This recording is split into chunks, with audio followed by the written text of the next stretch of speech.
Oke, sekarang kita lanjut untuk mencari nilai-nilai trigonometri pada sudut istimewa 45 derajat dan 90 derajat. Oke, kita lanjut mencari nilai-nilai trigonometri untuk sudut 45 derajat.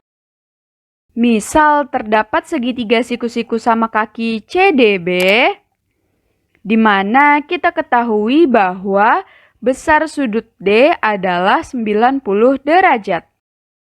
Kemudian, karena segitiga ini merupakan segitiga siku-siku sama kaki, maka sudut-sudut yang berhadapan dengan sisi-sisi yang memiliki nilai yang sama akan memiliki besar sudut yang sama juga. Jadi, di sini misalkan sisi CD dan sisi DB panjangnya adalah 1, di mana sisi CD berhadapan dengan sudut B, dan sisi DB berhadapan dengan sudut C. Maka sudut B dan sudut C memiliki besar sudut yang sama. Kemudian kita ketahui bahwa jumlah sudut-sudut dalam segitiga adalah 180 derajat. Sedangkan kita sudah mengetahui besar sudut D adalah 90 derajat. Maka sisanya adalah 180 derajat dikurang 90 derajat, yaitu 90 derajat. Dan karena sudut B dan sudut C memiliki besar sudut yang sama, jadi masing-masing besar sudutnya adalah 90 derajat dibagi 2, yaitu 45 derajat.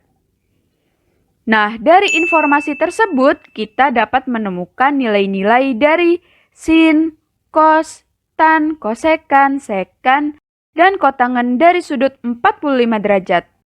Sama seperti sebelumnya, silakan kalian jeda dan coba untuk menemukannya sendiri ya.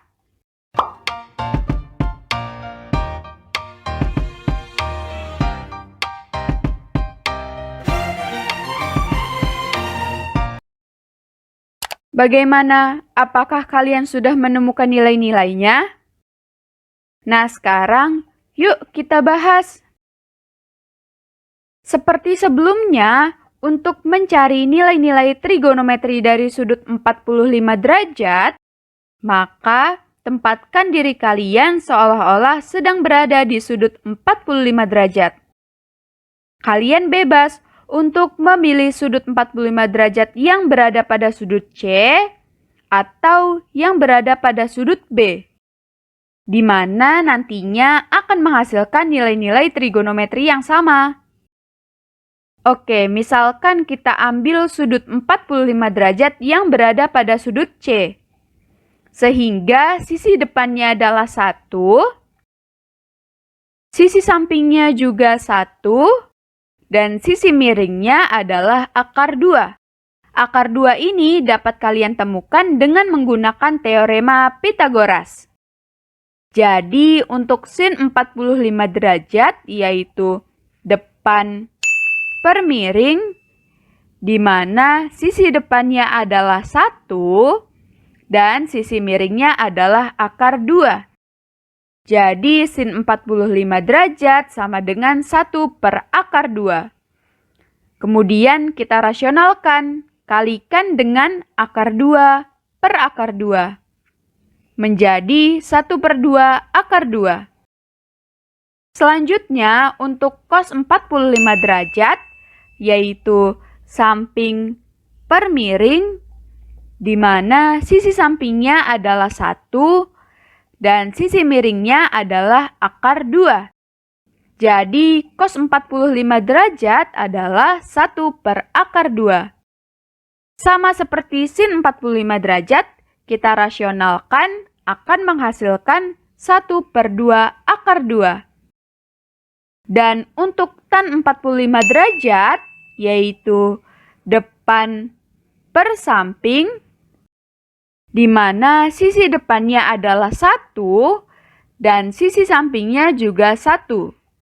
Jadi tan 45 derajat sama dengan 1 per 1, yaitu 1. Dan untuk kosekan 45 derajat sekan 45 derajat, dan kotangan 45 derajat. Silakan kalian buktikan sendiri ya. Nah, sekarang kita masuk ke bagian akhir, yaitu mencari nilai-nilai trigonometri untuk sudut 90 derajat. Caranya sama dengan sudut 0 derajat yang sudah dibahas di awal video, yaitu dengan menggunakan perbandingan trigonometri dalam koordinat Kartesius. Bagaimana ya? Yuk, silakan kalian coba untuk menemukannya dengan kemampuan kalian sendiri ya. Jangan lupa untuk menjeda videonya. Selamat mencoba!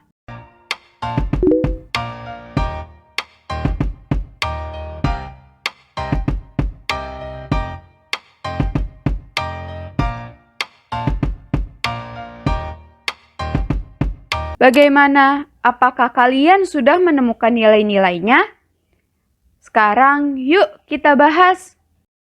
Nah, untuk mencari nilai-nilai trigonometri dari sudut 90 derajat, caranya sama dengan sudut 0 derajat yang sudah dibahas di awal video, yaitu dengan menggunakan perbandingan trigonometri dalam koordinat Kartesius. Loh, kenapa tidak memakai segitiga siku-siku saja untuk mendapatkan nilai-nilai trigonometrinya?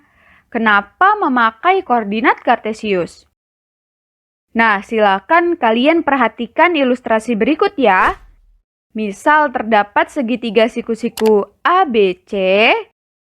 Kemudian jelas kita sudah mengetahui bahwa sudut A adalah sudut siku-siku, di mana besar sudutnya adalah 90 derajat. Kemudian, jika kita memakai segitiga siku-siku untuk mencari nilai-nilai trigonometri dari sudut 90 derajat, maka tempatkan diri kalian seolah-olah sedang berada di sudut 90 derajat. Nah, dari sini sudah terlihat jelas bahwa sisi depannya adalah sisi yang memiliki nama istimewa, yaitu hipotenusa atau sisi miring. Kemudian untuk sisi samping, siapakah sisi sampingnya? Sisi AC atau sisi AB? Di sini juga jelas bahwa terdapat kejanggalan. Oleh karena itu, untuk mencari nilai-nilai trigonometri dari sudut 90 derajat adalah dengan menggunakan koordinat Kartesius. Oke, misalkan terdapat sumbu X dan sumbu Y seperti pada gambar. Dan misalkan terdapat titik B yang berada pada sumbu Y. Dan kita beri nama titik P 0, B. Kemudian, karena kita ingin mencari nilai-nilai trigonometri untuk sudut 90 derajat, maka garis OP dengan sumbu Y positif berhimpit, agar sudut yang terbentuk adalah 90 derajat. Sehingga akan menjadi seperti ini.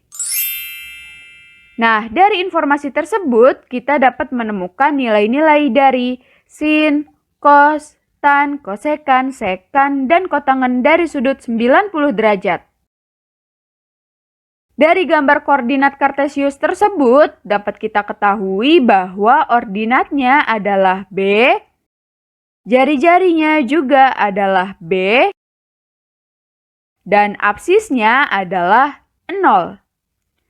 Untuk yang pertama, kita ingin mencari sin 90 derajat, yaitu ordinat per jari-jari, di mana ordinatnya adalah B dan jari-jarinya adalah B. Jadi sin 90 derajat sama dengan B per B. B dibagi B hasilnya adalah 1. Jadi sin 90 derajat adalah 1. Kemudian untuk cos 90 derajat yaitu absis per jari-jari, di mana absisnya adalah 0 dan jari-jarinya adalah B. Jadi cos 90 derajat sama dengan 0 per B. 0 dibagi B hasilnya adalah 0. Jadi cos 90 derajat adalah 0. Dan untuk tan 90 derajat yaitu ordinat per absis, di mana ordinatnya adalah B Dan absisnya adalah 0. B dibagi 0 hasilnya tidak terdefinisi. Jadi tan 90 derajat adalah tidak terdefinisi. Dan untuk kosekan 90 derajat, sekan 90 derajat, dan kotangan 90 derajat, silakan kalian buktikan sendiri ya.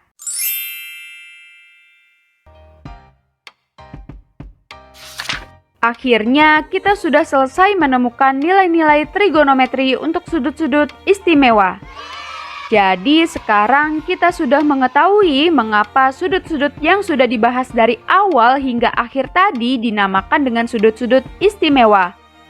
Yaitu karena nilai-nilai dari sudut-sudut tersebut dapat kita peroleh dengan hanya menggunakan perhitungan sederhana saja. Dan jika nilai-nilai trigonometri dari sin, cos, tan, kosekan, sekan, dan kotangan dari sudut istimewa 0 derajat, 30 derajat, 45 derajat, 60 derajat, dan 90 derajat kita kumpulkan menjadi satu, akan menjadi seperti pada tabel ini. Semua nilai-nilai trigonometri ini disarankan untuk dihafal seperti ketika kalian menghafalkan perkalian di bangku sekolah dasar. Kalian harus menghafalkan perkalian dari 1 sampai 9 agar memudahkan kalian dalam menyelesaikan berbagai macam soal yang ada. Nah, sekarang ketika SMA, nilai-nilai trigonometri inilah yang disarankan untuk kalian hafal agar memudahkan kalian dalam mengerjakan soal-soal yang berkaitan dengan trigonometri. Duh, banyak sekali ya yang harus dihafal. Terlebih lagi nilai-nilainya berbentuk pecahan maupun akar. Apakah ada cara mudah untuk menghafalnya? Tentu saja ada. Untuk mengetahuinya, silakan kalian tonton video yang ada di sini ya.